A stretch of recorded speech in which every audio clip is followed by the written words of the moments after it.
Bonjour à tous. Et merci d'être venus pour la sieste, parce que c'est quand même difficile à chaque fois. Donc on va vous présenter quelque chose d'assez particulier, d'assez original. C'est une incubation d'univers. C'est-à-dire on va vous montrer comment on travaille un univers de science-fiction de façon ample et déployée. C'est-à-dire comment à partir d'un concept de science-fiction, on va vous en parler, comment on bâtit des personnages, comment on bâtit des récits, des histoires, comment on recherche, c'est-à-dire comment on fait des recherches scientifiques, philosophiques, sociologiques pour alimenter l'univers, et comment tout ça, à la fin, aboutit à soit un film, une BD, un manga, un roman, évidemment, mais aussi, pourquoi pas, une pièce radiophonique, une série télé, un jeu vidéo, etc. Donc, on va vous présenter le fameux projet Fusion, sur lequel on travaille, enfin moi, personnellement, je travaille dessus depuis 2 ans, par intermittence, comme ça, et sur lequel on travaille en équipe avec donc, Benjamin, Norbert, Bruno, Catherine Dufour, que vous connaissez peut-être, qui est une écrivaine pour l'imaginaire, et puis un autre ami qui s'appelle Émeric. Donc une équipe de 6, on travaille dessus maintenant depuis 1 an. Donc là, on a 1 heure. Il faut savoir que ce qu'on vous présente, c'est une sorte de tout petits extraits d'une bille narrative qui aujourd'hui fait 400 pages à 4, quand même, en police 12, donc déjà très lourde et qui va en faire 700 à la fin, donc c'est un énorme travail de fond. On va essayer de vous donner un aperçu de ce travail, de la façon dont on bosse. Donc ça va durer à peu près 1 heure. Derrière, c'est questions du public, vous posez des questions que vous avez envie de poser, et voilà, sans aucune espèce de retenue. Donc on va peut-être démarrer en vous montrant le teaser, et puis après je vais vous parler du concept de base.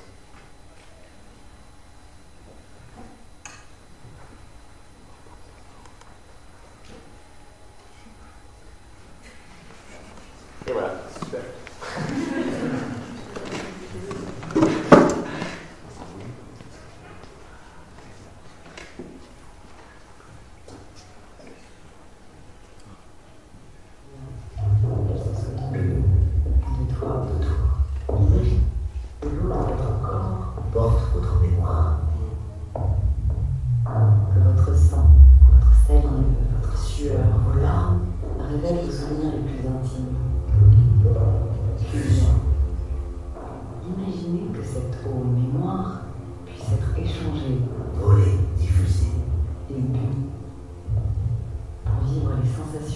Les émotions, le passé vos proches, ou d'un inconnu, jusqu'à la fusion en vous.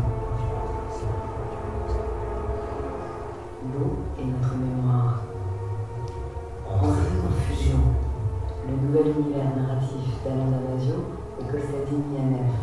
À boire, à perfuser et à diffuser sans modération. Romans, nouvelles, films, séries, jeux, BD et manga.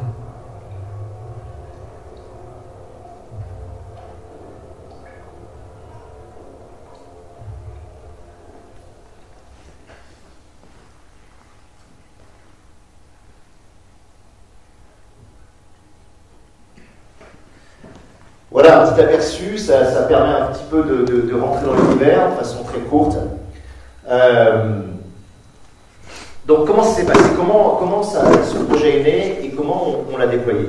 Donc au tout début, c'était parti d'un travail que j'avais fait sur un jeu vidéo qui s'appelle Remember Me. Je ne sais pas si certains d'entre vous y ont joué. Oui. Oui, il y a quelques mains qui se lèvent. Ok, ça va, il y a des fans dans l'équipe. Et dans ce jeu, le concept était très simple. C'était un monde où tous les souvenirs pouvaient être digitalisés, c'est-à-dire que n'importe quel moment que vous viviez pouvait être enregistré et transféré à quelqu'un d'autre qui pouvait donc éprouver vos propres souvenirs. Et on jouait un personnage comme ça de hacker qui avait la capacité de remixer la mémoire des gens en rentrant dans leurs souvenirs et en modifiant une partie de leurs souvenirs pour qu'ils changent de comportement. Et quand j'avais travaillé sur ce projet-là, j'avais réalisé d'abord une première Bible qui a été laissée dans les cartons, que moi je préférais. Et cette première Bible, au lieu de digitaliser la mémoire, elle encodait la mémoire dans les molécules d'eau. Voilà, c'était les molécules d'eau de nos corps, de nos cellules, qui encryptaient, comme ça, encodaient nos souvenirs. Et donc, en récupérant ces molécules d'eau, et en les révélant à l'aide d'une sorte de sérum qu'on appelle l'eau légère dans l'univers, on avait la possibilité d'éprouver dans son corps les souvenirs de quelqu'un d'autre, de n'importe qui, ou ses propres souvenirs si on se les injectait. Donc voilà, c'est ce qu'on appelle un cœur concept. C'est-à-dire que c'est un concept très fort qui permet énormément de déclinaison. Donc, on a travaillé là-dessus. Donc, j'ai travaillé avec un mécène au départ, et ça a été une grande chance, c'est-à-dire quelqu'un qui croyait à cet univers, et qui, en plus, avait le talent de travailler d'un point de vue créatif. Donc, on a travaillé au début tous les deux ensemble, avant que l'équipe arrive, et on a développé un peu ce concept central. Alors, pour essayer de un peu vous le déplier, mais très rapidement, parce que ça serait trop long sinon, il se déplie un peu en 9 parties. Il y a d'abord 3 grosses choses. Il y a l'eau, il y a la mémoire et il y a la manipulation. C'est les 3 concepts de base de cet univers. La première chose, donc, c'est cette eau du souvenir. Donc, dans le corps, dans nos cellules, il y a effectivement ces fragments de souvenirs. On les révèle par le sérum appelé l'eau légère. Et on peut donc accéder à l'information extrêmement facilement. Il faut savoir que la mémoire qui est dans le corps, ça peut être ce qu'on appelle la mémoire événementielle, c'est-à-dire la mémoire des événements qu'on a vécus, la mémoire archive. Ça peut être ce qu'on appelle la mémoire sémantique, c'est-à-dire la mémoire des connaissances qu'on a, des savoirs qu'on a, des connaissances historiques, de la manipulation du langage, etc. Et ça peut être ce qu'on appelle aussi la mémoire physique ou procédurale, c'est-à-dire c'est la mémoire que vous avez quand, par exemple, vous savez skier, jouer au tennis, conduire une voiture, etc. C'est une mémoire qui est comme ça sédimentée dans notre corps. Donc ces 3 types de mémoire peuvent être révélés par le sérum. Je peux peut-être montrer le slide suivant. Voilà. Alors, l'aspect très intéressant au niveau narratif, au niveau des histoires pour nous, c'est que du coup, si vous avez la possibilité de prélever du fluide corporel sur quelqu'un, vous avez la possibilité de lui voler ses souvenirs. C'est-à-dire que si vous récupérez un bout de salive, par exemple, quand vous buvez une tasse de thé, il y a toujours un petit peu de salive qui est restée sur le bord de la tasse, un crachat, de la morphe, du sperme, du sang, de l'urine, voilà, des larmes, tout ce qui est la sueur également, tout ce qui est émis par notre corps et qui comporte de l'eau, à partir du moment où vous le récupérez, vous le révélez avec l'eau légère, et bien vous avez accès comme ça aux souvenirs des gens. Donc ça crée une tension comme ça, une tension thriller autour de ces choses qui sont incompressibles, parce qu'on ne peut pas s'empêcher parfois de suivre, on ne peut pas s'empêcher de pleurer, l'urine, on en fait beaucoup chaque jour, donc il y a beaucoup de choses autour de ça. Voilà, donc ça c'est les fluides corporels. Benjamin. Voilà. Ensuite, il y a aussi un autre aspect de l'univers qui est la mémoire des éléments, puisque effectivement il y a des lacs, il y a des mers, il y a de la pluie, il y a la sève des arbres, les végétaux, il y a la neige, il y a la glace, il y a la brume, toutes ces choses-là contiennent de l'eau. Donc dans notre univers, toutes ces choses-là sont potentiellement porteuses de mémoire et de souvenirs. Voilà. Il y a une des nouvelles que j'avais faites comme ça sur Faites demi-tour dès que possible, qui est un recueil de nouvelles de la Motte, dans lequel Norbert aussi a écrit. Et dans cette nouvelle, il y avait comme ça une neige mémorielle qui tombait sur le Vercors et qu'on pouvait carotter pour accéder à tout un ensemble de souvenirs qui étaient empilés comme ça dans les couches de neige. Ensuite, aspect du concept également, c'est la faculté de manipuler l'individu que permet cette nouvelle invention, ce nouveau paradigme technologique. Donc là, il y a beaucoup de choses qui sont très intéressantes. On peut injecter des souvenirs dans quelqu'un, on peut en effacer, on peut en voler et on peut en altérer. Voilà. Donc on a une possibilité d'agir sur l'identité des gens puisqu'on manipule leur mémoire avec ces mécanismes d'effacement, d'injection et de brouillage. On peut évidemment manipuler des collectifs, et là on a tout un délire, on vous racontera. C'est-à-dire qu'à partir du moment où vous avez la main sur les châteaux d'eau, sur les réseaux d'eau potable, ou comme par exemple dans un hôtel vous avez accès à toute l'adduction d'eau, ou par exemple vous avez racheté Evian ou Coca-Cola, etc., ou n'importe quelle marque de bière, et ben vous pouvez insérer dans les sodas, dans la bière, dans le minéral, etc., certains types de souvenirs addictifs, certains types de sensations qui vont manipuler les gens. Voilà les catégories de base dont j'ai envie de parler. Et rapidement, également, sur ce concept clé, vous voyez que la clé, c'est quoi? C'est que la mémoire devient ouverte. La mémoire, normalement, c'est quelque chose d'absolument intime, c'est quelque chose qu'on ne peut pas toucher, c'est quelque chose qui est au fond de nous-mêmes, c'est le plus privé du privé. Et par ce concept, qu'est-ce qu'on fait? On permet d'accéder au plus intime et de révéler le plus intime, et donc de manipuler le plus intime, et ça donne évidemment un nombre de récits assez intéressant là-dessus.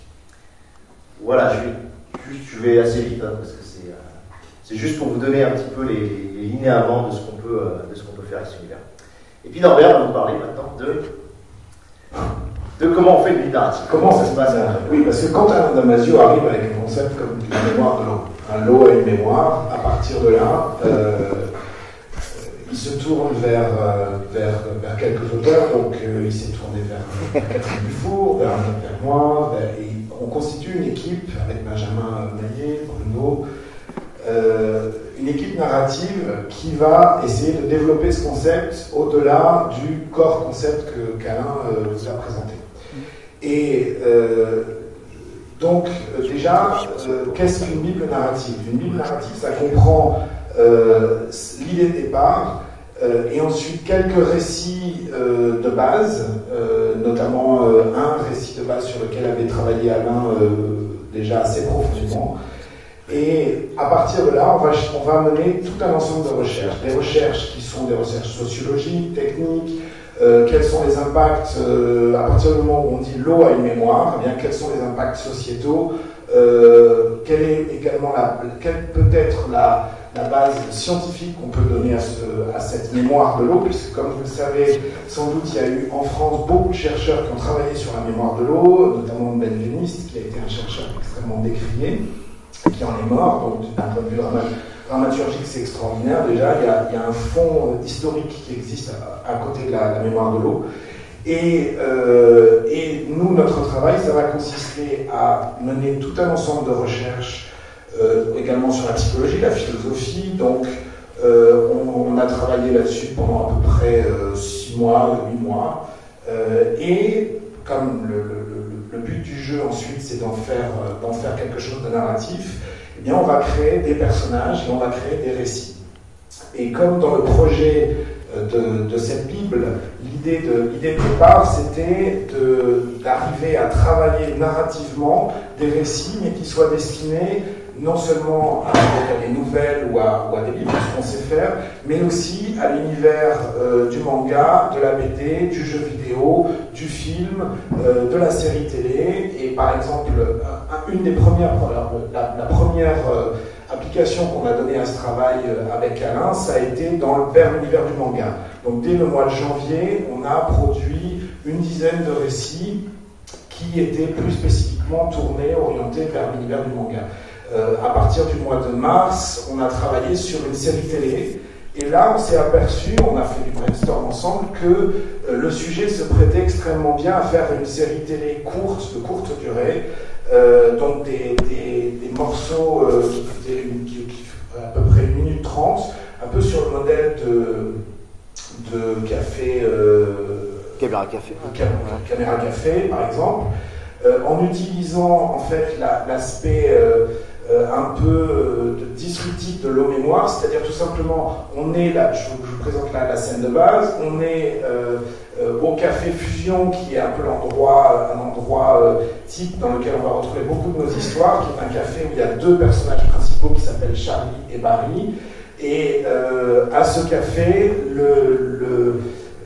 Charlie et Barry font des cocktails mémoriels, c'est-à-dire qu'ils ont récupéré tout un tas de mémoires, de souvenirs dans la mémoire de leurs clients, notamment, et ils en font des cocktails qu'ils donnent à leurs clients. Et donc ce qui est intéressant, évidemment, à partir de là, c'est de faire, par exemple, d'avoir un type hyper macho qui arrive au café et qui va se prendre la mémoire d'une femme qui a subi du machisme. Enfin bon, on a l'occasion de faire du disruptif et à partir de là de faire de l'humour. Et là, comme dans l'humour quand même, il se trouve que ni Alain Damasio ni moi on est des maîtres à penser. C'est plutôt Catherine Dufour qui a été extrêmement prolixe et qui nous a trouvé une quinzaine, une vingtaine de scènes très à la fois drôles et marquantes. Et voilà. Et là, c'est là où on voit tout l'intérêt aussi d'un travail d'équipe, dans la mesure où chaque auteur a vraiment ses zones de prédilection. Alain a énormément travaillé sur bon, évidemment sur le concept en général, mais sur du thriller notamment. Il a fait tout un récit qui, moi, je trouve absolument extraordinaire. J'espère qu'un jour vous aurez l'occasion de le voir sous une forme ou sous une autre, qui se passe à Venise, et qui est un récit d'espionnage avec des rebondissements, quelque chose de très sériel. Et ce que je voudrais dire quand même sur l'intérêt d'un travail collectif de ce type, c'est que à l'usage, on s'est aperçu qu'en travaillant ensemble, il y avait des moments où des idées émergeaient. Alors c'est vrai, c'est une banalité affligeante, mais quand même, quand on est auteur, on a tellement l'habitude de travailler seul, d'être face à son ordinateur ou sa page, etc., et de ruminer ses idées, de les faire sortir. Il y a une espèce d'accouchement qui est très personnel, c'est quelque chose de chaque auteur a sa façon intime de le faire. Et moi, je me suis aperçu à maintes reprises que en rebondissement, en balançant des idées comme ça, on accouchait collectivement à certains moments d'idées que peut-être on aurait eu, mais dans 5 ans, 10 ans, voire pas. Et d'idées qui nous faisaient, qui nous motivaient tous, et sur lesquelles après chacun on est reparti dans notre besace et on en a fait des récits. Et s'il n'y avait, au fond, s'il n'y avait que ça dans ce travail, ce serait déjà extraordinaire. Et moi, avec Alain, avec d'autres auteurs, je suis extrêmement motivé pour qu'on continue à avoir évidemment à côté de notre travail individuel, et on continue d'avoir ce type de travaux collectifs, mais qui suppose, là c'est un peu pour rendre possible un travail narratif de ce type, il faut évidemment une structure qui nous porte. Là, on a une structure qui nous portait, un studio qui nous a permis qui a financé ça, qui nous a permis de réaliser ce travail. Et je pense à l'avenir, on trouvera le moyen, d'une manière ou d'une autre, d'avoir à nouveau ces expériences. Après, et je vais peut-être en finir là-dessus, sur un travail collectif de ce genre, il y a aussi des frustrations, dans la mesure où effectivement les idées sont extrêmement nombreuses, le travail est très très riche, et on dépend, à la différence du livre où on n'a qu'un interlocuteur qui est l'éditeur, on se tourne vers l'éditeur et on dit voilà, j'ai un texte. Là, on a une multitude de choses, on se tourne vers le studio en disant qu'est-ce qu'on fait de ça, et là on dépend d'un tiers qui n'est plus son éditeur, la personne avec qui on a une relation de confiance. On est avec l'industrie, on est avec du commerce, on est avec autre chose, et là il peut y avoir de la frustration parce que tout ce travail, eh bien, il y a un temps propre qui est le développement et qu'on ne maîtrise pas. Voilà. Alors, on va enchaîner sur un des aspects assez central quand on développe un univers, c'est les personnages.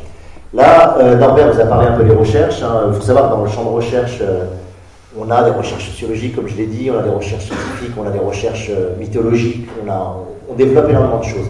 On avait, je crois, une quarantaine de champs de recherche. Mais parallèlement, une des clés du récit, c'est toujours les personnages. Et les personnages, il y a les principaux, il y a les personnages secondaires. Et le but, quand on est en bide narratif, c'est-à-dire quand on imagine qu'on va travailler sur une vingtaine ou une trentaine de récits différents, parce que c'est le cas ici, il faut les personnages suffisamment polyvalents, suffisamment polymorphes pour s'adapter à des récits assez variés. Donc là, par exemple, sur la Bible de Fusion, on a 24 personnages quand même, qui ont été posés, à peu près une dizaine de personnages principaux et puis le reste en secondaire. Et je vais laisser Benjamin vous présenter un personnage. Il faut savoir que dans la structure d'une fiche personnage, il y a des rubriques clés qu'on met en place. Je ne sais pas s'il y a des gens qui jouent au jeu de rôle, s'il y a des gens qui ont déjà travaillé sur des séries télé, fait des bibles de séries télé, etc. Mais selon le médium que vous utilisez, vous avez besoin d'un rubricage de champs particuliers sur le personnage pour pouvoir effectivement le déployer, le montrer ce qu'il est, son origine familiale, ethnique, sa profession clandestine parfois, ses quêtes personnelles, ses blocs, ce qu'on appelle le bloc psychologique, c'est-à-dire ses rapports au monde, aux autres, à lui-même, comment la personne se perçoit, etc. Là, je vais vous laisser Benjamin, qui va nous présenter Macario Verratti, un des personnages qu'on a mis en place. Donc, Macario, ça fait à peu près c'est le premier personnage que j'ai créé pour l'univers, ça fait 1 an, et ça rejoint ce que disait Norbert sur le travail collectif, puisque je bloquais sur la présentation d'un récit, vraiment sur la forme que je voulais présenter à Alain, et il m'a envoyé un texte de Norbert en disant copie ta présentation sur la sienne. Et dans cette c'est du management, ça. Non, mais parce qu'il y avait un encart, que vous voyez là sur celui-là, avant le récit, qui résumait, qui faisait le pitch. Dedans, il y avait les notions générales, la tonalité, le genre. Donc voilà, ça permettait de faire rentrer le lecteur aussi rapidement dans une forme. Et dans ce récit, Norbert parlait du concept du trépasseur et il avait inventé le concept de la désillusion. Donc dans notre univers, on peut voyager dans la mémoire des gens, donc on peut absorber leur fluide, sauf que chez les morts, Norbert s'est dit que ce ne serait pas aussi facile que chez les vivants, puisque la mémoire était fermée, était close pour le coup, puisqu'elle ne circulait plus, l'eau ne circulait plus. Donc le trépasseur est une personne qui, en rentrant dans la mémoire des morts, se retrouve dans une prison d'émotions qui... Vous savez, on dit souvent que quand on meurt, on va défiler sa vie.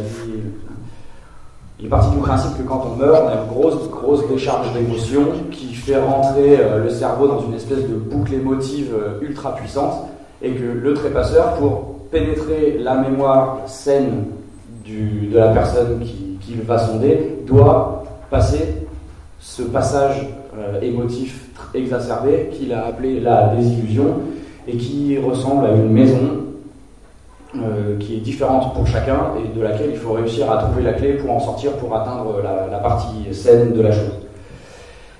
Et je trouvais le concept super. Et Alain m'a dit, le récit de Norbert racontait l'histoire d'un trépasseur qui vivait dans le monde où l'eau mémoire était déjà très répandue. Alain m'a demandé d'écrire une fiche de personnage sur un trépasseur. Et donc, en utilisant le concept de Norbert, mais pour ne pas écrire la fiche du personnage que lui décrivait dans son récit, je me suis dit que j'allais écrire le trépasseur zéro, comme le patient zéro dans les films de zombies.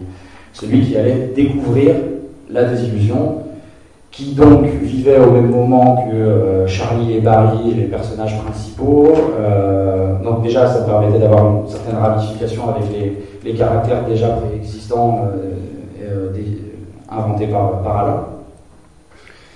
Et puis à partir de là, on se demande, on a donc le bloc identitaire, un bloc de capacité avec une apparence physique, une capacité physique, un tricks visuel, quelque chose qui puisse revenir et permettre de reconnaître rapidement la personne, capacité technique, équipement, capacité intellectuelle, puis un bloc relationnel avec des valeurs, des modes de perception, les rapports au monde, aux autres, à soi, à la mémoire en général, et puis le bloc social. Et puis à partir de là, tout est un jeu entre quelque chose qui soit assez novateur, surprenant, mais en même temps qui puisse vous parler, puisqu'il faut que vous puissiez vous identifier. Les Américains, ils appellent ça strange attractor. C'est un attractif mais bizarre. Mais il faut que vous puissiez le reconnaître quand même comme quelque chose qui puisse vous toucher. Alain aime bien les personnages assez saillants, avec des physiques et des loisirs bien spécifiques, des noms un peu bizarres. Voilà, il faut réussir à rentrer dans le moule sans tout foyer, puisque c'est aussi ce qu'on me demandait, c'était d'apporter ma fraîcheur des débutants. Et surtout, le principal enjeu est de décrire l'univers tout en décrivant aussi le personnage. C'est d'apporter des choses à l'univers en catégorisant et en caractérisant le personnage.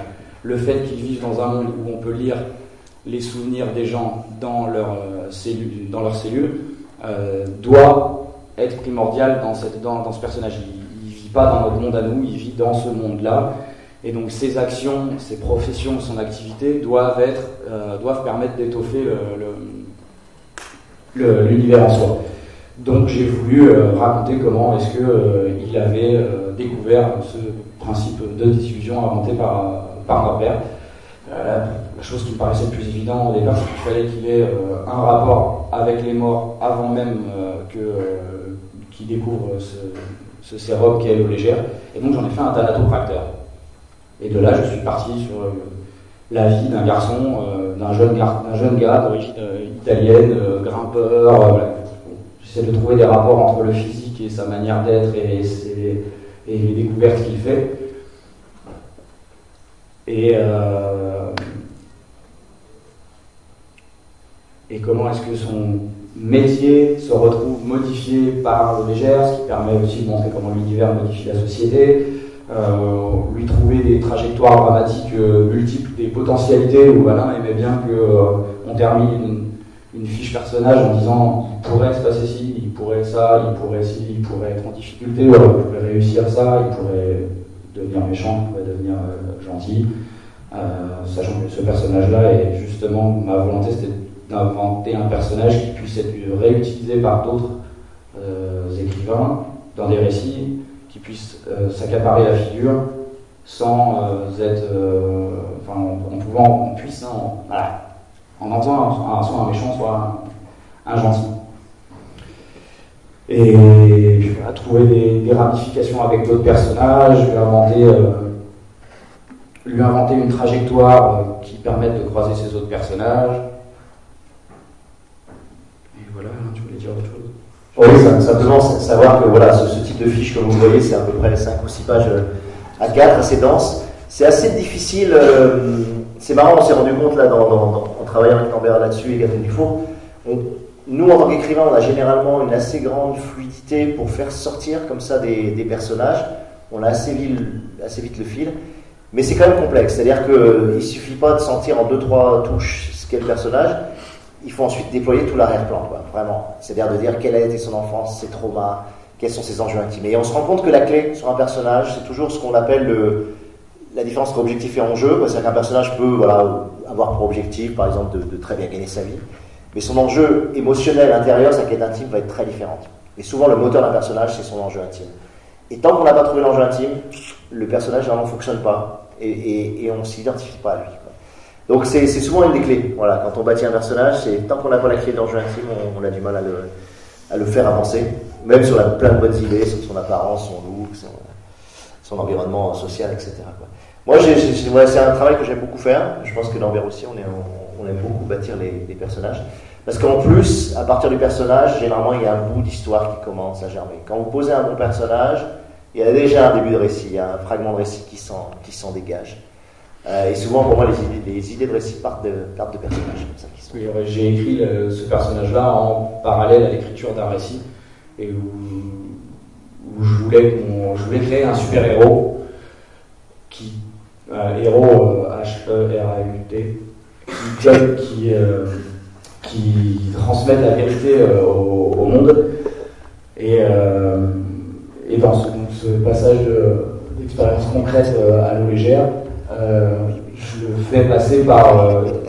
je montre comment l'eau légère a pu... c'est un gars tout à fait posé, calme, plutôt solitaire, qui se retrouve à complètement illuminé puisqu'il est un atopracteur et qu'au départ, il rend beau les cadavres exposés pour les cérémonies funéraires.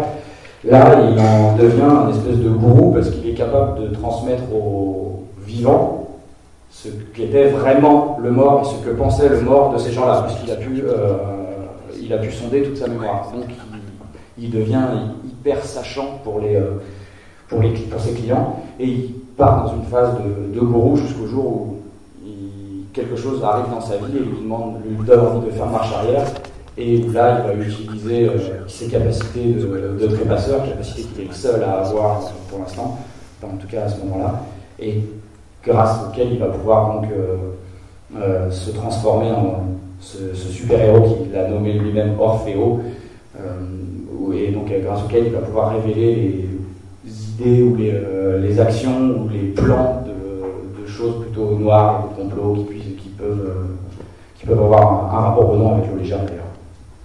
Et voilà. Ce qui peut être pas mal, c'est déjà de vous laisser poser des questions, peut-être, sur ce qu'on vous a déjà dit, plutôt que vous asséner pendant 1 heure la présentation. Est-ce qu'il y a déjà des questions, des choses qui... je vais faire le micro, je vais tout faire. Tiens, donne le mien. Ouais, super. Il est portable.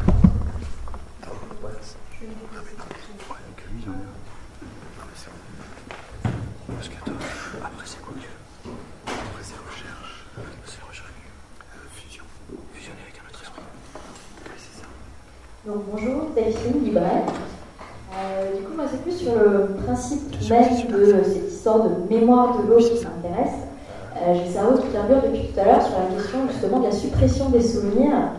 Et justement, à chaque fois qu'on découvre ce genre de science où on peut tout découvrir au travers de la mémoire, est-ce que vous avez déjà planché sur la question du blocage de la mémoire de l'eau et de comment empêcher les gens de pénétrer dans les souvenirs ou ce genre de choses? Forcément, ça va intéresser tout ce qui est politique, etc., de ne pas se retrouver mis à nu, ne serait-ce qu'en récupérant des toilettes à plein passage. Donc l'idée, c'est, une fois que l'eau légère s'est généralisée, c'est ça, comment est-ce qu'on se protège de l'intrusion qui peut se faire, etc. Oui, on a évidemment pensé et réfléchi à ça. On a tout un tas d'artefacts qu'on peut imaginer pour empêcher ça. Et notamment le fait qu'il y a... En fait, ce qui avait été extrêmement intéressant avec la mémoire de l'eau, c'est qu'on n'est pas sur une mémoire de type ordinateur. C'est-à-dire qu'on n'est pas sur une mémoire à laquelle on peut accéder aussi facilement, même avec ce révélateur, de façon globale. C'est-à-dire, imaginons quelqu'un qui a passé toute une journée, eh bien, sa mémoire, ce n'est pas le stockage de tous les événements de la journée de façon linéaire.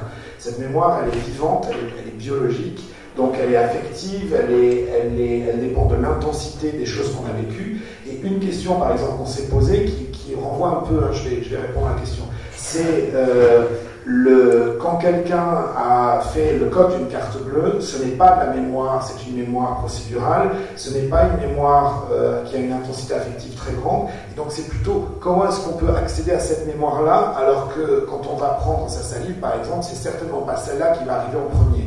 Et donc, comment se protéger? Ben justement, une des façons, c'est celle-là, c'est-à-dire qu'en fait, dans cette mémoire, dans la mémoire à laquelle on peut avoir accès, on va voir émerger les choses les plus saillantes, justement, les choses les plus vives, l'émotion la plus forte. Et pas forcément non plus, d'ailleurs, les petits secrets qu'on peut avoir et qu'on a soi-même tendance à cacher dans sa propre mémoire, à ne pas voir soi-même. Et donc, il y a plein d'artefacts possibles pour s'en protéger. Voilà, après, c'est presque du gimmick. On peut inventer un contre-sérum, on peut inventer une façon de rendre sa propre eau corporelle plus visible, une sorte de cryptage de son eau mémorielle. Une chose qui découle aussi de ça, diversement, et quand on est à l'époque des réseaux sociaux et tout, c'est plutôt, ce serait aussi comment est-ce que les gens fassent dans un univers où la mémoire devient presque publique, comment est-ce qu'ils s'en servent, et au fond, est-ce que c'est pas plutôt vers ça qu'on irait dans une société de ce type, c'est-à-dire vers des gens qui auraient envie de rendre publique leur mémoire, y compris leur mémoire la plus intime. Ouais, voilà, il y a plein de questions.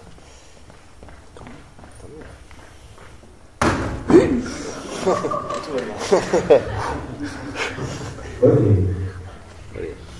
va bien. Deux questions.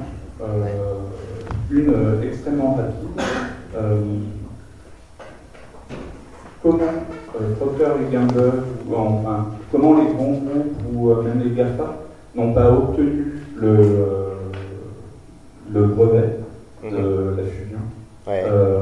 J'imagine que vous y avez répondu. De la même façon, j'imagine qu'on est dans un futur proche. Du coup, comment ils ont fait pour... comment c'est arrivé dans le grand public et comment on peut avoir accès à des shots de fuse dans un bar, etc. Ça, c'est la première question. La deuxième, la deuxième bête, c'est comment on fait pour avoir accès à des financements pour pouvoir travailler un univers transmédia sur du temps avec plusieurs auteurs, sachant que le guerre dans ces métiers, ça reste quand même ça. Donc si vous avez le plan, en tout cas, je pense que ça va intéresser beaucoup de monde. Merci. Et justement, il n'y a pas d'année. Donc, il y a trois questions en fait, je crois, dans le... Donc la première, c'était sur les grands groupes. Donc dans l'univers tel qu'il est posé ici, on a un inventeur, un génie qui s'appelle Paul Slatkin, qui travaille au MindLab, qui est un laboratoire dans les Balkans, et qui est le découvreur de l'eau légère avec sa directrice de recherche, Jade Dorège.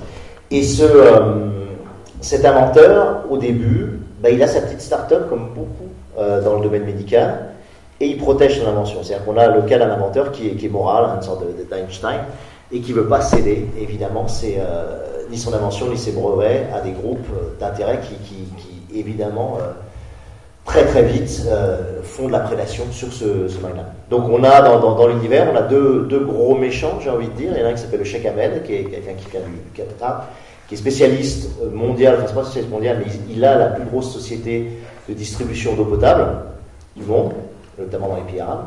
Et l'autre, il s'appelle Karl-Heinz Zellinger, c'est le PDG du Big Data, on peut dire. D'ailleurs, sa boîte s'appelle Dig Data. C'est-à-dire que c'est une sorte de fusion entre Facebook et Google, enfin presque la fusion des GAFA ensemble. C'est-à-dire qu'il a déjà 95% des serveurs mondiaux, tu vois, des data centers mondiaux. À travers ces serveurs, il a une réécriture assez quotidienne de la mémoire, même publique, tu vois, et privée. Il travaille déjà à ça d'un point de vue digital. Et là, quand il voit la possibilité de réécrire les mémoires biologiques, organiques, il se dit, ouais, c'est le Graal que je cherchais depuis longtemps. Donc il y a effectivement un fort mouvement de prédation. Et l'époque, généralement, dans laquelle se passent les récits, c'est au tout début du développement de l'invention, c'est-à-dire qu'il y a un certain nombre de groupes de pouvoir qui sont au courant. Il y a ce café fusion, qui est un tout petit café comme ça, mais dans lequel travaille quelqu'un qui travaille à l'hôpital et qui a réussi à voler une bouteille de fuse, comme ça, enfin une bouteille de mase, parce qu'on appelle ça la mase, le sérum, et la fuse étant le souvenir dans l'univers. Et qui commence à faire ses cocktails mémoriels, mais personne n'est vraiment au courant, mais c'est eux qui bricolent et testent les premiers, finalement, phénomènes comme ça de manipulation, sans le vouloir et avec beaucoup de bienveillance. Et d'ailleurs, la première nouvelle que j'ai écrite, qui va être dans le recueil de l'anthologie des Utopiales, porte sur ce café fusion, avec Barry, le barman spécialiste côté mémoriel, Charlie qui lui amène la mase, et puis la serveuse Chalisée aussi. Voilà. Donc, je dirais que voilà, la structure de prédation type Procter & Gamble, etc., elle est en place, elle va à un moment donné réussir effectivement à racheter la boîte, et effectivement à faire de la manipulation collective à très grande échelle. Et là, moi, ça me permet de traiter des enjeux politiques qui pour moi sont précieux aujourd'hui et très importants, qui sont effectivement la société de traces, de contrôle, de surveillance, le fait qu'on est des citoyens de verre, le fait que toutes nos traces peuvent être investies, tous nos mails fouillés, tous nos appels téléphoniques archivés, qu'on peut cibler n'importe quel individu pour en extraire la plupart des contenus sentimentaux, relationnels qu'on possède. Et un point qui est unique dans l'histoire humaine, et je pense que c'est extrêmement grave et qu'on est extrêmement peu conscient de ça. Donc, en créant cette métaphore de l'eau-mémoire, c'est ces problèmes-là qu'on veut toucher, quoi, tu vois. C'est clair chez Benjamin, c'est clair chez Norbert, c'est clair chez moi. C'est-à-dire que la science-fiction est faite pour ça. La science-fiction est un révélateur de tensions sociales, politiques, est un révélateur des enjeux du présent. Et à travers l'eau, c'est le problème des big data qu'on a envie de faire jaillir, quoi, tu vois. C'est cette tension justement entre les gens qui voudraient s'accaparer le brevet pour certaines applications et ce que Paul veut en faire au départ. Lui, ce qu'il veut, c'est guérir Alzheimer. Il ne voit pas les applications et les implications politiques et socio-économiques que ça engendre au début. Et c'est cette tension qui crée le principal récit qui a fait ta collègue. Ouais, qui était le récit de film au départ, qui était un scénario qu'on avait commencé à développer. Et puis voilà, on a voulu aussi montrer que il y a deux prédations. Il y a une prédation commerciale capitaliste par Zellinger, et il y a une prédation religieuse par le Sheikh Ahmed, voilà, qui lui veut injecter dans l'eau potable comme ça des souvenirs religieux pour évangéliser tranquillement, islamiser tranquillement les populations, quoi. On peut l'imaginer aussi avec le judaïsme, on peut l'imaginer évidemment avec le christianisme. Et puis de l'autre côté, on a le capitalisme où là c'est la prédation vraiment commerciale, manipulée dans le sens de la consommation. Voilà. Et ta deuxième question, qui est très importante aussi, comment on peut avoir les moyens de développer un univers transmédia de cet ordre-là? Alors la réponse est très simple, c'est la chance et je dirais la notoriété aussi. Voilà, moi on arrive à un stade, que ce soit Norbert, Catherine Dufour, moi, voilà, on est Grand Prix d'Imaginaire, on a une certaine légitimité aujourd'hui, donc on peut convaincre comme ça des investisseurs, et la chance c'est une rencontre. Voilà, c'est un mécène bulgare, quelqu'un qui parle parfaitement à la fois anglais, russe, bulgare et français, avec lequel je me suis très bien entendu parce que c'est avec lui qu'on a développé le jeu vidéo Remember Me, et qui, après avoir lu de la Bible, donc de Remember Me, m'a dit c'est quand même hallucinant que cette Bible, on l'a utilisée 3% dans le jeu, c'est passionnant, est-ce que tu voudrais pas soit faire un roman, soit développer quelque chose à partir de ça? Je lui ai dit je veux bien, mais à partir du moment où on repart sur le mémoire et pas sur la mémoire digitale. Il m'a dit ok, et pendant un an j'ai brainstormé avec lui, j'allais le voir, et il habite à Cannes, et j'allais le voir, et on brainstormait ensemble pendant une journée. Et on a développé comme ça un premier scénario de film. Et à un moment donné, il m'a dit le scénario c'est trop restreint, c'est trop fermé, il faudrait être plus vaste, tout ce qu'on a trouvé c'est dommage de le restreindre. Je lui ai dit ok, dans ce cas-là, est-ce que tu n'es pas financer une Bible narrative avec une vraie équipe derrière, comme j'avais fait pour Remember Me, et il m'a dit ok. Et il a mis l'argent sur la table et on est parti. Voilà, mais c'était une grande chance, voilà, mais c'est une grande chance, et en même temps, quand tu vois l'histoire de la culture et des arts, depuis Molière et bien avant Molière, voilà, je ne me compare pas du tout à Molière, attention, hein, mais savoir que les artistes, on sait qu'il n'y a pas de financement, on sait que pour des choses comme ça qui demandent énormément de boulot et de préparation, si tu n'as pas le financement au départ, tu ne peux pas le faire. Et c'est pour ça que très souvent on développe juste une BD, ou juste un roman, ou juste un jeu vidéo, bien qu'on ait la matière pour faire beaucoup d'autres choses, parce que personne ne veut financer ce qu'on appelle l'amorce, quoi, ne veut financer le travail imaginaire qu'il y a en construction d'un univers. Personne n'est prêt à faire ça, sauf des mécènes extrêmement riches et qui ont les moyens de le faire. Et c'est le cas de ce Kostadin Yanev, hein, qui était cité. Et donc c'est une chance, voilà, ouais, c'est une énorme chance. Et on en est très content. Voilà, mais ça arrive malheureusement rarement, quoi. Mais bon, c'est pas totalement hasard. Voilà, il faut présenter des choses aussi qui soient intéressantes. Faut montrer une capacité de travail autour de ça. Moi, on avait déjà fait le jeu vidéo, donc on avait quand même derrière une crédibilité qui permet qu'il avance dessus. Ouais. Encore une question, puis peut-être on peut avancer un petit peu. Essayez de pas tomber, c'est possible.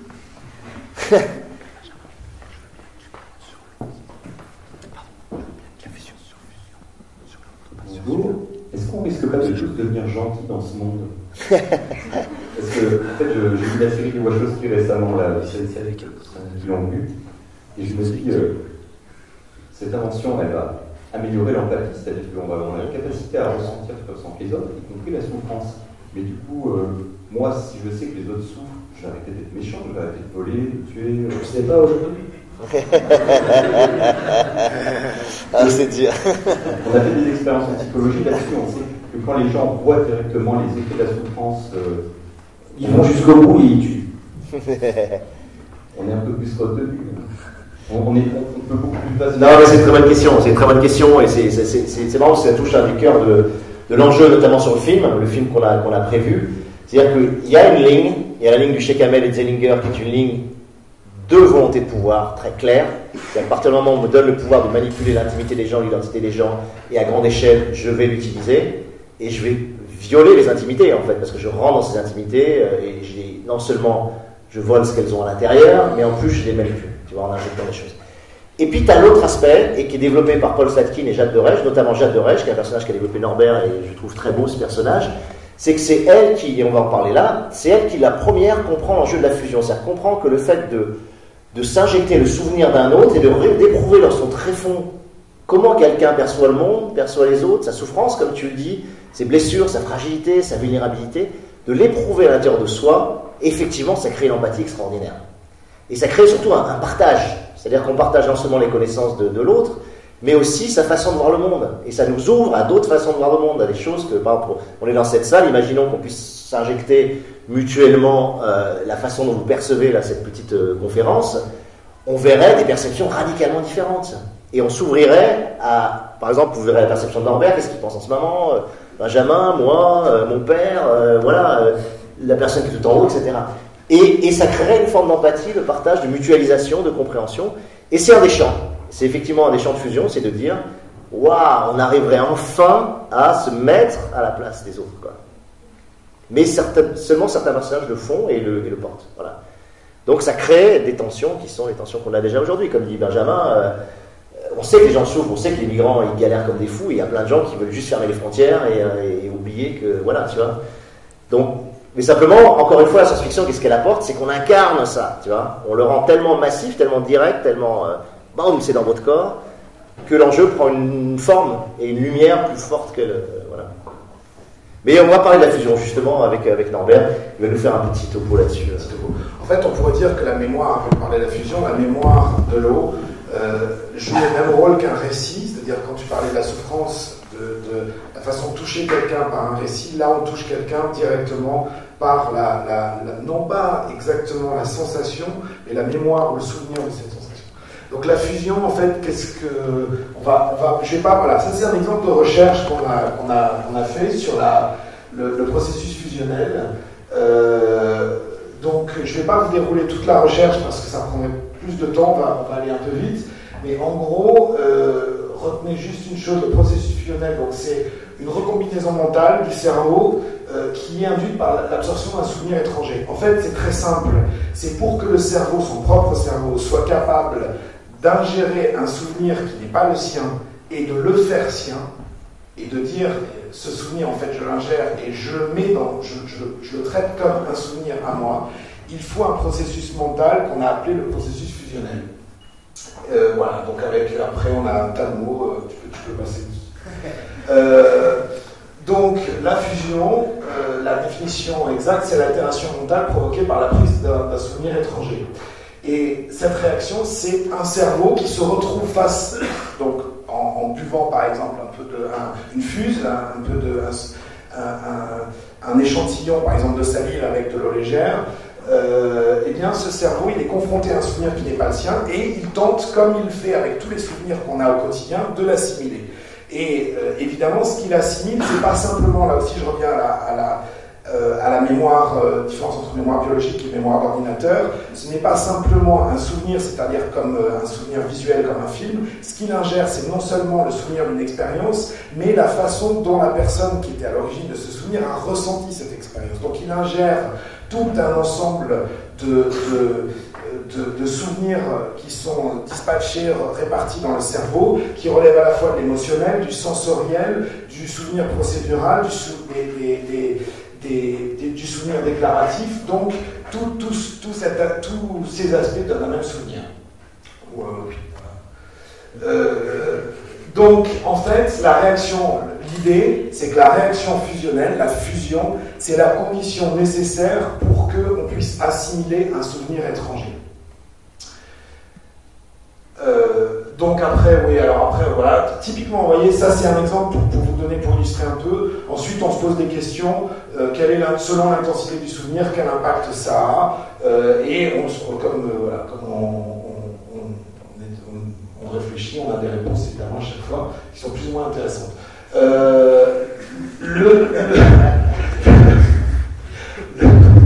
Alors, par exemple, c'est recherche, mais ça reste quelque chose d'un peu fictionnel, parce que de toute façon, la mémoire ne sert pas. Non, tout ça est vrai. Alors là, bien entendu, tout ce qu'on écrit est vrai. C'est la base de toute création.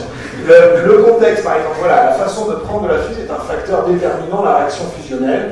Et donc là, on s'est dit, voilà, est-ce que par exemple, si on prend de la fuse tout seul, est-ce que c'est la même chose que si on prend de la fuse à deux au même moment, ou si on prend de la fuse à deux mais pas au même endroit, ou si on prend par exemple le même souvenir mais toi tu vas le prendre en premier puis moi je le prendrai dans une heure et après on échange nos vues. Voilà. On s'est posé un peu toutes ces questions et après on a vu.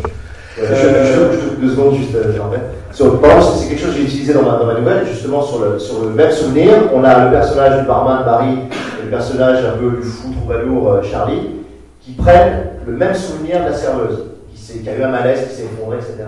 Ils prennent le même. Et dans le traitement littéraire, on voit que c'est complètement perçu différemment par le corps de l'un et par le corps de l'autre. Voilà. C'est-à-dire que pourtant c'est le même souvenir. Mais quand tu l'éprouves, forcément ton corps l'interprète différemment. Voilà. Et donc, Jade Dorège, qui est l'assistante de Paul Slatkin, en fait, a découvert quelque chose de très très simple. C'est que, et ça s'inspire aussi de recherches scientifiques actuelles, c'est que la meilleure façon d'échanger un souvenir et d'avoir un souvenir commun c'est pour ça que j'étais sur la salive, hein, je faisais un peu ici. C'est tout simplement le baiser. Le baiser, à un moment donné, c'est scientifiquement déjà aujourd'hui, on sait que c'est une façon pour l'organisme de tester la compatibilité physiologique entre deux personnes. Et que donc l'échange de salive, déjà le corps a une une façon de tester cette compatibilité. Et donc là, ça va plus loin, puisque en ajoutant de l'eau légère, on va, en s'embrassant, on va à la fois goûter les souvenirs de l'autre et goûter le souvenir qu'a l'autre du moment où on s'embrasse. Donc on rentre dans une espèce de boucle, et bien entendu, vous comprendrez que au-delà du baiser, puisqu'on est sur tous les échanges de fluides, l'acte amoureux est une façon extraordinaire de faire de la fusion. Donc c'est ce que Jacques découvre, c'est ce qu'elle va faire découvrir aussi à Paul, mais là vous avez compris, pour rentrer déjà un peu dans le récit, et c'est ce qu'on appelle le procédé dit charnel. Mais ensuite, on en a trouvé plein d'autres, c'est-à-dire que à partir de cet échange charnel, on a pensé à l'échange de sang. Donc ça, évidemment, pour tous les amateurs de vampirisme, c'est extraordinaire. En plus, l'échange de sang, traditionnellement, c'est aussi la façon de sceller un pacte.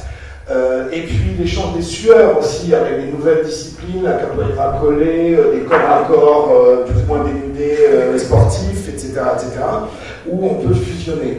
Et donc là, on est dans la fusion, on arrive à une fusion qui est totale, c'est-à-dire qui implique une autre personne avec qui on va avoir un partage total. Ouais, parce que sinon ça va être trop long. Voilà, et donc évidemment la question qui est derrière ensuite, c'est la question de l'identité, de la refonte des souvenirs, de l'expansion spirituelle. C'est-à-dire, au fond, qu'est-ce que le fait de partager de façon extrêmement intense un souvenir avec quelqu'un, d'avoir le même partage du souvenir, même si on sait qu'ensuite la façon d'accéder à ce souvenir, de le vivre, n'est pas la même. Il y a évidemment une subjectivité qui demeure. Qu'est-ce que ça change de nous, de notre identité? Et là, il y a une idée qui a émergé, c'est-à-dire on s'est dit au fond, il y a ce que j'ai appelé la mémoire altérieure, c'est-à-dire une mémoire qui est partagée. Je reviens à ces deux personnes qui ont échangé, un couple par exemple, mais qui ont échangé un souvenir commun d'un moment extrêmement fort. Ils développent une mémoire commune, mais qui est distincte de la mémoire de chaque individu, qui est une espèce de mémoire collective, un peu comme un égrégore, mais qui du coup devient un égrégore complètement charnel, complètement vivant, complètement organique. Et cette mémoire intérieure, c'est l'aboutissement de la fusion dans ce qu'elle a de plus beau. Voilà. Donc là, on était dans je finis juste là-dessus, sur le même univers et à partir du même concept. On a exploré évidemment toute la dimension politique de manipulation, de propagande, qui pouvait être une intrusion extrêmement dangereuse chez les individus, dans l'intimité, etc. Et puis on a aussi exploré ce champ qui est un champ, moi, depuis qu'on a travaillé sur la fusion, j'attends l'invention de l'eau légère pour fusionner. On pourrait manger des arbres aussi. Ouais. Voilà, mais exactement, voilà. Fusionner, ça peut être avec des plantes. D'ailleurs, il y a la tomate, attention, méfiez-vous de la tomate, parce que ce qu'on a découvert aussi, c'est que la tomate est un être qui a une mémoire extrêmement agressive.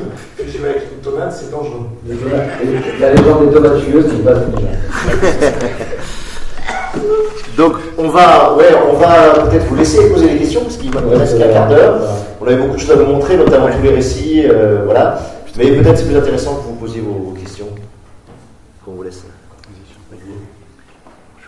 Au début de cette seconde partie, vous avez parlé de réappropriation du souvenir par le cerveau, de comment faire en sorte que le cerveau fasse le souvenir. Et moi, je me disais quelque chose d'effrayant, très effrayant cette idée-là. Comment je serais capable d'élaborer la distinction entre mon souvenir et celui d'un autre.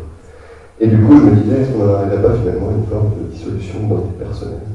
Si on parle du postulat selon lequel, qu'est-ce qui font l'identité personnelle? Ce sont des vécus, et que la mémoire vient conserver la continuité entre ces vécus pour me dire, c'est moi qui ai vécu ça, et c'est pas les vécus d'un autre. Je me disais, je trouve ça assez effrayant finalement.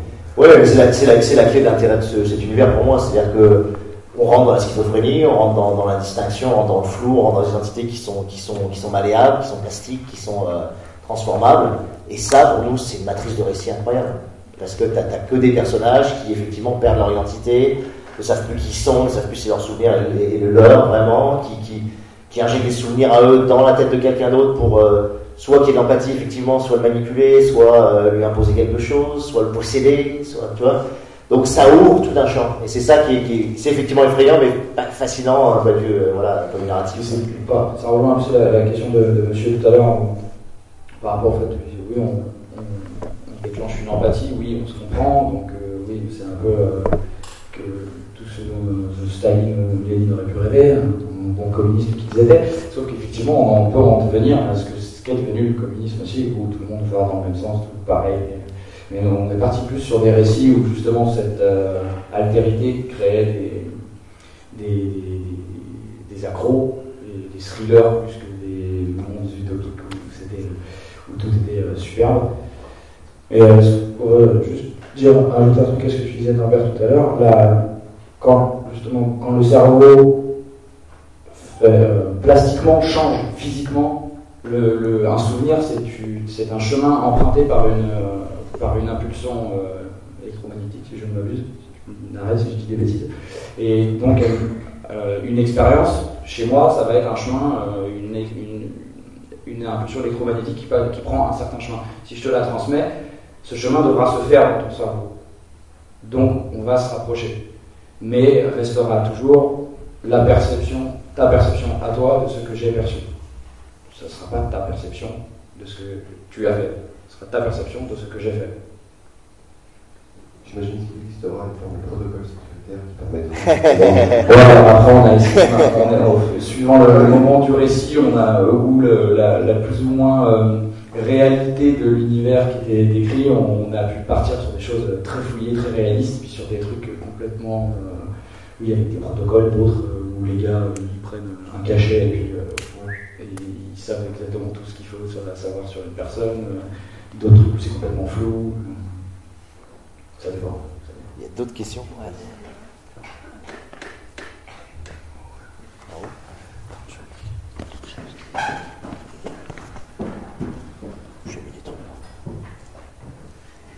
Bonjour. Voilà, moi j'aurais une question. L'univers est très intéressant, mais en fait j'aurais une question un petit peu plus par rapport au concept transmédia et du coup la création des concepts de chaque support en fait, des différents médias. Comment vous êtes venu l'idée? Est-ce que ça a été justement par rapport au mécène qui vous a proposé donc de créer, de travailler un petit peu plus sur cet univers et vous avez dit, proposer l'idée de travailler sur plusieurs médias, ou alors ça a été vraiment à force de travailler dans cet univers que certains médias vous ont paru évidents, etc. Ça dépend vraiment des récits. Le but déjà, c'est vraiment de faire de la matrice de récit. Ça c'est clair, c'est de faire une matrice d'histoire qui ensuite soit dérivable un peu sur tous les supports. Maintenant, il y a des récits, une fois que tu les as bâtis, tu vois beaucoup plus vers quoi tu peux les flécher. Tu vois, je te prends un exemple je te prends le Café Fusion, par exemple, avec ses trois personnages. La serveuse, le barman qui fait les côtés mémoriels et le troubadour un peu fou, conteur, affabulateur qui est toujours au bar et qui... Ça, typiquement, tu sens que ça peut être une série de sketchs, ça peut être quelque chose de comique, tu vois. Très facilement, parce que tu as ce jeu très ludique de dire je fais un cocktail, un shot avec tel ou tel souvenir, un souvenir d'orgasme, un souvenir de joie, un souvenir d'un père avec son enfant, un souvenir de quelqu'un qui est en dépression. Enfin, tu peux mélanger plein de choses. Tu fais boire ce shot et hop, tu as une matrice comme ça de sketch. Donc tu dis tiens, série comique, ça se sent, on le voit, tu vois. Là, si je te mets celui que j'ai mis derrière ici, le monde qui s'efface, c'est un monde baigné dans la brume, une sorte d'Écosse comme ça mythique ou de Chine fantomatique, recouvert de couches de brume. Dans la brume, c'est de la vapeur d'eau, et dans cette vapeur d'eau, il y a la mémoire, tu vois. Et là, tu es dans un monde fantastique, tu te dis, waouh, c'est intéressant. Et dans ce monde, si tu oublies quelque chose, cette chose disparaît. Tu vois, on a posé ce concept-là. Donc, si tu assèches la brume, la Terre disparaît, parce que plus personne ne se rappelle de la Terre, tu vois. Et là, tu te dis, waouh, fantastique, onirique, poétique, je suis dans la BD, je suis dans le manga, tu vois. Éventuellement, je suis dans le jeu vidéo, parce qu'il peut y avoir un gameplay pour empêcher le territoire de disparaître, etc. Tu vois. Donc, chaque fois, tu as des choses qui sont... Il y en a un autre où on a fait un délire, ça s'appelle Van Gogh et moi, tu vois, c'est une artiste débutante qui peint et qui découvre l'eau légère et qui se dit j'aimerais éprouvé ce que Van Gogh a éprouvé quand il a peint son dernier tableau. Tu vois. Et du coup, elle va au version hongroise, il déterre le cadavre de Van Gogh, ils essaient de récupérer le jus de mort, mais ça marche pas très bien, etc. Et après, elle a une idée géniale, elle se dit, mais Van Gogh, quand il faisait ses pigments, il les faisait à la main, il avait un tir de carabine, vous connaissez l'histoire, il a un tir de carabine, il s'est tiré un coup de fusil dans le ventre, au moment où il peint ce dernier tableau, il y a du sang, vous imaginez que ce sang, il a été mélangé au pigment, et qu'il est sur la toile. Et du coup, elle vole le tableau, et elle dissout le morceau voilà, les pigments, pour éprouver ce dernier souvenir, quoi. Et grâce à ce choc complètement hallucinant où elle éprouve ce que Van Gogh a éprouvé en peignant ce tableau, elle devient une très grande artiste, etc. Quand tu as une structure comme ça, tu es plus dans un film, tu vois. C'est une idée, ça porte plus un film, tu vois. Voilà. Donc tu le sens, après c'est le feeling des artistes aussi, mais tu sens que c'est plus adapté à tel ou tel médium, quoi. Voilà. Parfois, une idée peut être à la fois un film, une BD, un roman, etc. Tu vois, mais tu as quand même un feeling, ouais. Moi qui suis très peu joueur de jeux vidéo, voire pas du tout joueur de jeux vidéo, je ne crois pas avoir écrit un seul récit qui puisse être adapté en jeu vidéo. Parce que j'y joue pas. Et que je fais du cinéma, je suis comédien, j'adore lire. Bon, bah, voilà, j'ai pu écrire des choses qui peuvent être développées en manga ou en récit. Et encore pour le manga, il a fallu que je me fasse violence. Il a fallu que je relise des BD. Parce que généralement, l'image pour moi, soit elle est animée, soit elle est pas. Voilà, autre idée, tu vois, qu'on a développée, ça s'appelle Seul l'Ego savent, c'est un tatoueur, voilà, il est à Barcelone, c'est un tatoueur il tatoue Messi, il tatoue, tu vois, toutes les grandes stars à Barcelone, et ce type-là s'est effacé 5 ans de sa vie, il sait pas pourquoi, il comprend pas pourquoi, mais il se rend compte que sur 8 personnes, il leur a tatoué, et dans l'encre du tatouage, il a mis les souvenirs des 5 ans de sa vie, tu vois. Et donc on suit les dessins, on suit les souvenirs, c'est un thriller, et on remonte on découvre à la fin qu'il a participé à un trafic d'enfants. Enfin bon, c'est horrible, c'est un vrai thriller horrible, c'est-à-dire que c'est des enfants accidentés qui sont morts, et les parents, ils récupèrent la mémoire de ces enfants-là, et ils l'implantent dans des enfants adoptés, pour que leur gamin continue à avoir la mémoire de l'enfant qui est mort, etc. Bon, donc c'est assez atroce, et il s'est effacé ça parce que c'est trop atroce, il a participé à ce trafic et tout. Et là, comme tu es sur le tatouage, tu es quelque chose de très graphique, tu sens le manga, tu vois. Tu sens qu'en termes de manga, ça fonctionnerait, tu vois. Et donc là, on a plus une idée de manga, tu vois, pour moi. Hein, après, tu peux me dire, ouais, ça ferait un super roman, oui, ça ferait sans doute un super roman, mais... Bonjour. Ouais. Moi, j'ai une petite question. J'aimerais savoir s'il y a une sorte de...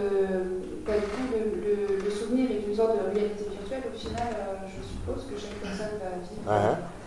Et j'aimerais savoir s'il y a une durée en fait. Est-ce qu'on peut s'approprier, mettons, grâce à l'eau légère, garder sa mémoire en peau peut-être, et s'injecter des souvenirs et récupérer notre mémoire ensuite? Ou est-ce que le souvenir étranger finit par se dissoudre et où est-ce qu'on est entièrement rempli jusqu'à la fin de notre vie au final? C'est comme les souvenirs de ta vie, quoi, de la même façon. C'est-à-dire qu'il y a certains souvenirs que tu vas garder, qui vont te marquer à vie et que tu ne vas pas pouvoir te débarrasser. D'autres qui vont se diluer, les souvenirs étrangers qui vont se diluer. Toi-même, tu peux stocker des souvenirs à différents moments de ta vie, te les réinjecter pour revivre tel ou tel moment que tu as adoré dans ta vie. Tu vois, et on a tout un ensemble de mécanismes psychotiques, de déviations mentales que ça occasionne aussi, parce que les gens, ils sont en boucle.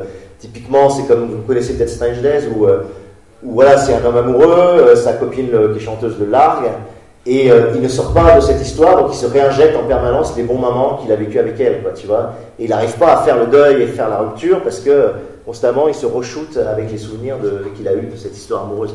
Donc c'est pareil, ça crée des récits possibles, potentiels. Donc c'est très ouvert ça, là-dessus. On n'est pas piégé par l'un d'un autre, on peut aussi... Ouais, au contraire, on a inventé des dispositifs pour stocker des tubes de rouge à lèvres, des bocaux de sable, voilà, dans lesquels les gens essaient de dissimuler des choses. Là, dans la nouvelle, le chamois des Alpes Bondy, qui est donc dans le recueil Faites demi-tour dès que possible de la Volte, c'est une centrale nucléaire qui est une centrale de conservation mémorielle. Donc c'est des énormes blocs de glace qui explosent. Après, ça reste un champ de possibilités qu'on est en train de poser un peu plus ou moins, parce que on a toutes les portes sont ouvertes et on peut faire un peu tout ce qu'on veut. Il y a une question à gauche là. Il nous reste combien de temps? Il nous reste 5 minutes. 3 minutes de questions, allez. On va être très fort. Moi, c'était une question par rapport aux fluides, en fait. Je voulais savoir si les souvenirs, ou l'intensité des souvenirs, était différente selon les fluides qu'on prenait. Est-ce que par exemple, il y a des souvenirs plus intenses si on prend du sang, par exemple, moins intenses si on prend de la sueur, etc. Et est-ce qu'il y a aussi une différence dans la durée des souvenirs? Avec du sang, on peut remonter plus loin qu'avec de la sueur? Bien sûr. Donc là, c'est par exemple, c'est une fiche recherche, ça. On a fait une fiche recherche entièrement là-dessus, avec des images assez horribles, parce qu'il y a du pu, il y a de la mort, il y a tout ce que vous voulez. C'est horrible, je ne vais pas vous le montrer. Voilà, le meilleur liquide, c'est le liquide céphalorachidien, c'est le liquide dans lequel baigne notre cerveau. Qualité de souvenir fabuleuse, c'est très longue durée, etc. Après, ce qui marche très bien, c'est le sperme aussi, très concentré, très précis. Voilà. Après, on a, alors sur l'émotion, les larmes, c'est très bien, parce que c'est vraiment corrélé au moment. Après, tu as le sang, puis plus dégradé, tu as des liquides de l'intestin, et puis tu as l'urine qui est pas terrible. Voilà, c'est plus des états émotionnels, l'urine, autre chose. Et par contre, c'est très utilisé par les méchants pour récupérer. Mais effectivement, selon le type de fluide, on a une qualité, une précision de souvenir qui est différente. Moi, je me demandais s'il y avait tout simplement pas une possibilité de générer par ces shoots de souvenirs, par ces assimilations de souvenirs extérieurs, une forme d'économie parallèle qui pourrait quasiment mener à de la spéculation. À savoir, on sait tous qu'il y a des souvenirs plus agréables que d'autres. Il y a des souvenirs qui ont plus de valeur que d'autres. Et à la limite, quelqu'un de très riche qui a passé sa vie à vivre des vacances formidables dans des îles exotiques, vendra sûrement ses souvenirs beaucoup plus cher qu'un gars qui est ouvrier à l'usine. Donc est-ce qu'il n'y a pas une terrible politique là, une terrible là, clairement, c'est-à-dire qu'on a l'économie est totalement bouleversée, c'est-à-dire qu'à partir du moment où ça se généralise, l'économie devient entièrement centrée sur la vente et l'achat de souvenirs. Voilà. Donc il y a les stars vendent leurs souvenirs extrêmement chers. En plus, il y a un marché de l'occasion du souvenir, c'est-à-dire que si par exemple vous voulez vivre le but de Messi contre le Bayern de Munich en demi-finale de la Ligue des Champions, tu peux avoir la goutte de sueur et te prendre le souvenir en direct, mais ensuite tu peux avoir aussi la goutte de sueur du mec qui a vécu le souvenir de Messi et donc c'est un peu moins bien, mais tu l'as en marché d'occasion. Et puis tu as tous les souvenirs de bien-être, voilà, les parents avec leurs enfants, les histoires d'amour qui marchent bien, etc. Donc il y a effectivement du troc de souvenirs, de l'achat, de la vente, il y a tout un business autour, une industrie. Donc on a fait une fiche, c'est de l'économie, voilà. Et il y a effectivement une mafia aussi, donc qui vend du snuff memory, quoi, c'est-à-dire du souvenir trash, des souvenirs extrêmes. Tu as des gens qui sont des extrêmes, c'est-à-dire qu'ils sautent en base jump de la tour Montparnasse, ils volent avec des trucs complètement dangereux, ils font des trucs de fou, ils plongent à 30 mètres et ils vendent le souvenir de ça, donc ils se font du fric. Et donc tout le monde commence à prostituer aussi ses souvenirs. Alors on a ce qu'on appelle les recall girls, c'est recall évidemment souvenir, les recall girls qui vendent effectivement leurs souvenirs sexuels. Et comme ça vous faites du safe check chez vous, vous injectez le souvenir sexuel et puis vous vivez le truc. Voilà, donc il y a plein de délires. Donc là on a beaucoup déliré là-dessus, c'est très rigolo. Et on a des personnages fondés là-dessus aussi. C'est très marrant à faire ça. On a plein de petits métiers comme ça. Une ultime question. Ah, il faut qu'elle soit géniale la question, sinon. Pas l'impression.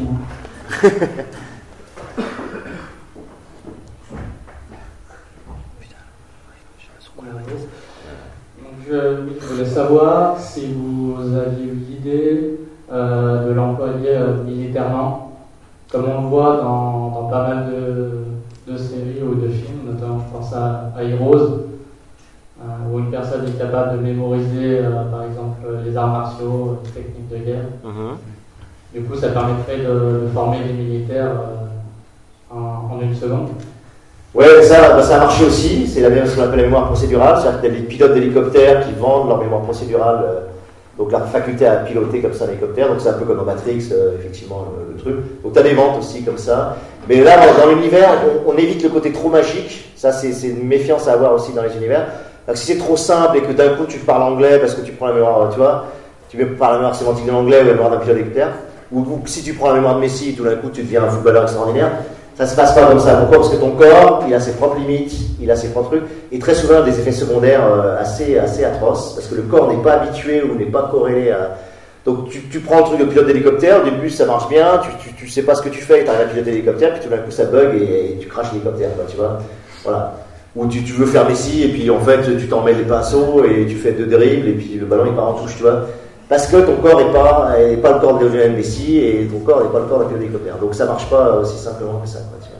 avec l'exemple de Messi principalement, il y a quand même, enfin, faut pas nier la dimension du talent du gars que t'as pas, que je sais pas, où tu vas te claquer quoi. Voilà, tu vas te claquer, ouais, tu peux faire l'accélération, accélération, stop, comme tu te souviens pouvoir le faire.